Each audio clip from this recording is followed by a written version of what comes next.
से पागल आप नहीं हैं तो कोई ऐसा प्रयास कभी करेगा नहीं। आत्मचिंतन करने की जरूरत तो जरूर है। दूसरी बात, बिल्कुल मैं उसको पॉजिटिवली ले रहा हूं, आप ये ना समझें कि हमें बात बुरी लगी। आत्मचिंतन, मेरी पत्नी भी रोज यही कहती है कि आत्मचिंतन करने की जरूरत है, पागल हो गए हो। मेरे भाई बंधु भी यही बता रहे हैं कि पागल हो गए हो, अपना अच्छा खासा जिंदगी छोड़ के दीवार पर सर मारने जैसा काम शुरू कर दिया है। आत्मचिंतन की जरूरत तो है। आपका सुना, अभी भाई साहब ने कहा कि जिन लोगों के पास मोबाइल है उनको तो पूरी समझ है, वो ज्यादातर लोग आपको पसंद करते हैं। ये बताइए कि जो अंतिम पीढ़ी पर, अंतिम सीढ़ी पर लोग हैं जिनके पास मोबाइल नहीं है, खेत में काम कर रहा है, उसको कैसे सुधारें, उसको कैसे बताएं? क्योंकि जब तक वो नहीं समझेगा तब तक आप जीत नहीं सकते। ऐसी इनकी पीड़ा है या चिंता है। मेरे भाई 5 करोड़ लोग बिहार में इंटरनेट पर उपलब्ध हैं। आप अंतिम की चिंता छोड़ दीजिए। 5 करोड़ लोग हर महीने YouTube और Facebook के जरिए कुछ न कुछ समय अपना उस पर बिताते हैं। बिहार को जीतने के लिए 2.5 करोड़ वोट ही चाहिए। और यहाँ लेकिन दुख की बात देखिए, या चैलेंज कर लीजिए, दुख तो क्या ही होगा, यहाँ पर बैठा हुआ तो हर आदमी मोबाइल से जुड़ा हुआ है। आप लोग तो प्रबुद्ध भी हैं, सुनते भी हैं, पढ़ते भी हैं, चिंतन भी करते हैं। और आपने अभी कोई एक भी सवाल ऐसा नहीं पूछा है जिसको मैंने इंटरनेट पर एक बार नहीं, 2 बार नहीं, दसियों बार इसका जवाब न दिया। तो चिंता का कारण ये नहीं है कि खेत में काम करने वाली महिला को पता नहीं है कि जन स्वराज क्या है। चिंता का कारण ये है कि जो मुजफ्फरपुर में पढ़ा लिखा व्यक्ति है, दिन में 4 घंटा इंटरनेट देख रहा है, जन स्वराज के बारे में जान रहा है, उसको भी वही सवाल पूछना है जो आज से 2 साल पहले उस किसी व्यक्ति ने पूछा होगा जिसको जन स्वराज के बारे में पता नहीं। कुछ लोग ऐसे बता रहे हैं, आप पर भरोसा क्यों करें, कैसे आप सुधारिएगा? मेरे भाई, आप तो ऐसे बात कर रहे हैं जैसे आपके पास कितना विकल्प है। विकल्प न होने का रोना रोने वाला समाज खड़ा होकर कह रहा कि ये नए विकल्प पर हम भरोसा क्यों करें? भाई मत करो, बिल्कुल मत करो। आप तो बढ़िया आपका जिंदगी चल रहा है, आप काहे किसी नए विकल्प की तलाश में? आप एक्सपायरी दवा खाकर खुश हैं तो नया दवा का ट्राई करने का क्या जरूरत है? प्रोफेसर साहब खड़े हुए, अच्छी बात इन्होंने कही, हम अपना गुलामी क्यों दे दें आपको? हम अपना वोट देकर व्यवस्था क्यों बदलने हम तो आए हैं, हम आपको देने क्यों आए? ठीक बात है भाई। अभी तक जिसको वोट दिए हैं उसमें आपका कितना अधिकार है वो बता देना भाई, हम उसको समझ लेंगे। यहाँ पर बैठे हुए जितने लोग हैं, 2/3 से ज्यादा लोग बिना व्यक्तिगत राय पूछे हुए हम कह सकते हैं कि आपने एनडीए को, भाजपा को वोट दिया होगा। साथ में आप ये भी कह रहे हैं कि आपकी दुर्दशा कितनी है और कितने बार से एनडीए को वोट दे रहे हैं ये भी आपको मालूम है। तो भाई आप इतने ही बड़े प्रबुद्ध हैं, इतने समझदार हैं, तो आपकी इतनी दुर्दशा है तो एनडीए छोड़कर कोई दूसरा विकल्प बना लेते हैं। कहते हैं भैया हमारा तो कुछ है ही नहीं, क्या करें, विकल्प नहीं है, लालू को तो दे नहीं सकते हैं, तो फिर वही किसे पीटे को वोट दे रहे हैं। तो जितने लोग ये कह रहे हैं प्रबुद्ध लोग कि हमारे पास तो विकल्प नहीं है, आप जरा बताइए कि ईवीएम पर नोटा बटन है कि नहीं? और आप लोग तो पढ़े लिखे व्यक्ति, अगर नोटा को किसी दूसरे उम्मीदवार से ज्यादा वोट आ गया होता तो कानून कहता है कि फिर से चुनाव होता, तो काहे नहीं आपने नोटा को वोट दे दिया? तो भाई प्रभुत्व कहने से और सवाल करने से नहीं होगा। आप में से ज्यादातर लोग वो हैं जो वोट देने भी नहीं जाता। ये हम नहीं कह रहे, ये तो इलेक्शन कमीशन का आंकड़ा बता रहा है। बिहार में टोटल वोट ही पड़ता है 50-55%, और उसमें भी शहरों में वोट पड़ता है 40% से कम, और शहरों में भी मध्यम वर्गीय जो बूथ हैं वहां पर 25 से 30% वोट पड़ता है। ये इलेक्शन कमीशन का आंकड़ा है। 10 में 2 या 3 आदमी वोट देने जाता है और वो सवाल ऐसे कर रहा है, भाई वोट क्यों दे तुम्हें?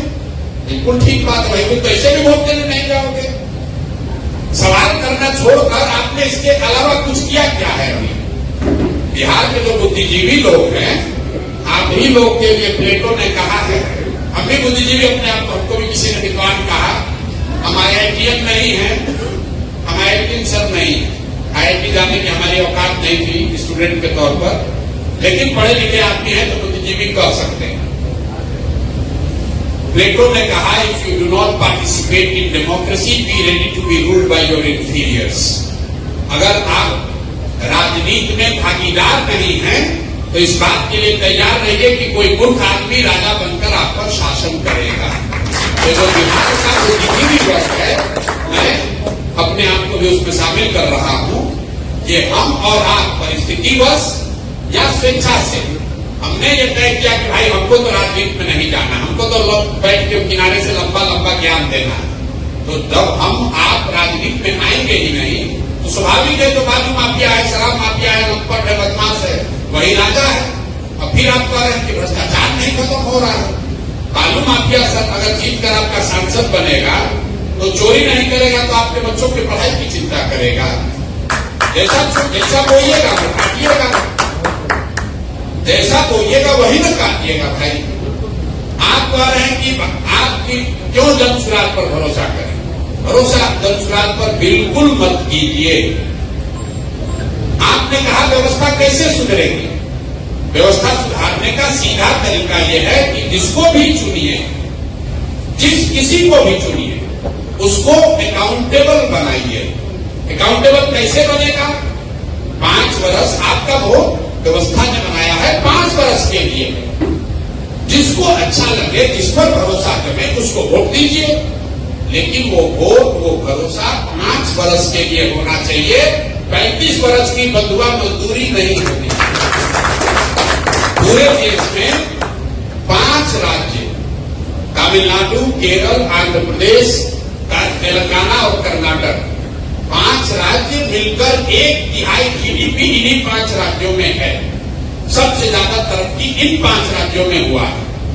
एक विशेष बात क्या है इन 5 राज्य में? कोई व्यक्ति 78 साल में आज तक वहां 10 वर्ष से ज्यादा मुख्यमंत्री नहीं बना है। तरक्की सबसे ज्यादा वहां हुई है और सरकारें सबसे ज्यादा वहां बदली गई है, क्योंकि हर आदमी जो चुनकर आ रहा है या सत्ता में बैठा है, उसको ये डर है कि अगर मैं काम नहीं करूंगा तो जनता हमको हटा देगी। बिहार में नेता को, दल को वो डर ही खत्म हो गया। उसको मालूम है कि मुजफ्फरपुर का आदमी चाहे गटर में रहेगा, लेकिन लालू के सामने जब हम एनडीए भाजपा का टिकट लेकर आएंगे तो हम ही को वोट देगा। गाली देकर देगा, रो कर देगा, लेकिन हम ही को देगा। तो क्यों आपके गटर की चिंता करे? क्यों आपका शहर सुधारे? क्यों आपके लिए पढ़ाई की बात करे? तो भाई व्यवस्था अगर सुधारना है तो आपको वोट चाहे जिस किसी को भी दीजिए, उसको अकाउंटेबल बनाइए। जन सुराज को भी दीजिए तो ये भावना से दीजिए कि जन सुराज वाले काम नहीं करेंगे तो 5 वर्ष में उनको झाड़ू मार के भगाएंगे। अगर आप वो कीजिएगा तभी व्यवस्था सुधरेगी। किसी के माथे पर नहीं लिखा हुआ है कि हम जीत कर आएंगे तो ईमानदार बने रहेंगे। भैया, जिसको चोरी करने का अवसर नहीं मिला वो सब ईमानदार ही है। ईमानदारी की परीक्षा तो तब न है जब आपको चोरी करने का अवसर हो। तो कुर्सी पर जाने से पहले हर व्यक्ति, हर नेता ईमानदार है। जब लक्ष्मी की गर्मी इतनी होती है कि कुर्सी पर बैठे कि सारा सिद्धांत गया तेल लेना, तो जन सुराज हो या कोई दूसरा दल हो, जब तक आप समाज में ये व्यवस्था नहीं बनाएंगे कि काम नहीं करोगे तो तुम्हें वोट नहीं देंगे। अभी आप प्रबुद्ध कर रहे, काम नहीं किया, कल वोट होगा तो आपको लगेगा हमारा जाते का है, भूमिहार है, कुशवाहा है, पंडित है, भगवत, तो इसी को देंगे। जब आप जाति के आधार पर वोट देते हैं, मोदी जी के नाम पर वोट देते हैं, तो आपको व्यवस्था नहीं सुधार होगा। चाहे जन सुराज आए, कोई दूसरा आए, सीधी बात है। पीछे डॉक्टर साहब ने कहा कि विनायक गौतम जी चुनाव लड़े तो आपके वजह से ही चुनाव हार गए। भाई बड़ा गलती हो गया, हमारी वजह से चुनाव हार गए। तो उनको हमारे पास तो भैया हम निमंत्रण देके लाए नहीं थे। उनको ये सुझाव अगर आप देंगे मित्र के तौर पर कि विनायक गौतम जी आगे से प्रसाद किशोर के साथ चुनाव नहीं लड़ना, हम लोग के साथ चुनाव लड़ना, जीत जाना, बात खत्म हो गई। आप जो कोई भी चुनाव लड़ेगा कि दुनिया में कोई गारंटी तो दे नहीं सकता है कि हर आदमी जीतेगा ही चुनाव। कुछ लोग जीतेंगे, कुछ लोग हारेंगे। आप डॉक्टर हैं, आप क्या ये गारंटी दे सकते हैं कि जिस पेशेंट का इलाज कीजिएगा वो सब ठीक ही हो जाएगा? और अगर नहीं दे सकते हैं तो फिर ये क्यों अपेक्षा रखते हैं कि कोई दूसरा आदमी जो चुनाव लड़ाएगा जीतेगा ही जीतेगा? और अगर विनायक जी को, आपको या किसी को ऐसा लगता है कि दल चुनाव से जुड़ने से उसका नुकसान हो गया, आपको कोई जबरदस्ती बांध के थोड़ी ना लेके आए, आप तो खुद ही से आए होंगे, खुद ही से तो आए होंगे। और आए हैं तो इतना दिल रखिए कि आप जीत भी सकते हैं, हार भी सकते हैं। हम बिहार में खुद आए, दल चुनाव हार जाए, उसके बाद हम बिहार के लोगों को गाली देने लगे तो हमसे बड़ा मूर्ख कोई नहीं है। भाई बिहार के लोगों ने हमको, सुप्रीम कोर्ट ने थोड़ी ना कहा है कि आपको बिहार में जाना है।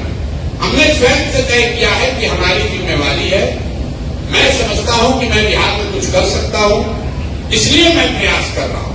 सफलता मिले या न मिले, ये मेरा अपना उत्तरदायित्व तो बनता है कि मैं इस मिट्टी के लिए, इस राज्य के लिए कुछ करूं, इसलिए कर रहा हूं। इसलिए नहीं कर रहा हूं हमको एमएलए बनना है, एमएलए मंत्री नहीं बनना है।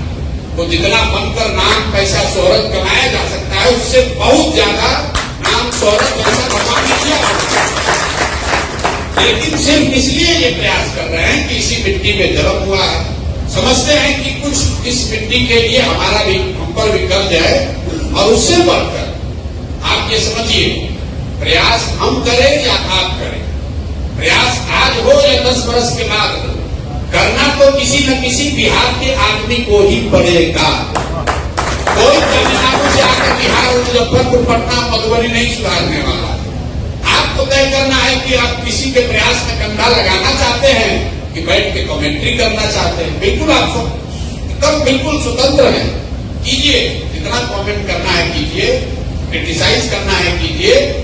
जो विकल्प नहीं होने की बात करते हैं, हम आपको कम से कम 100 ऐसा उदाहरण दे सकते हैं जब समाज में कोई अच्छा आदमी हिम्मत करके खड़ा हुआ, चाहे निर्दलीय ही खड़ा हुआ।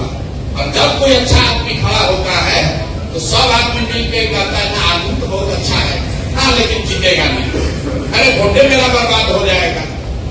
तो आदमी को आप हरा देते हैं, आपको लग रहा है कि आपका वोट बर्बाद हो जाएगा, अगर उसको वोट दीजिएगा तो वोट बर्बाद हो जाएगा। मेरे भाई, जब किसी अच्छे आदमी को आप वोट नहीं देते हैं, कोई एक अच्छा आदमी चुनाव हारता है तो 100 अच्छे लोगों का मनोबल टूटता है। वो सोचता है कि आदमी की वोट नहीं है।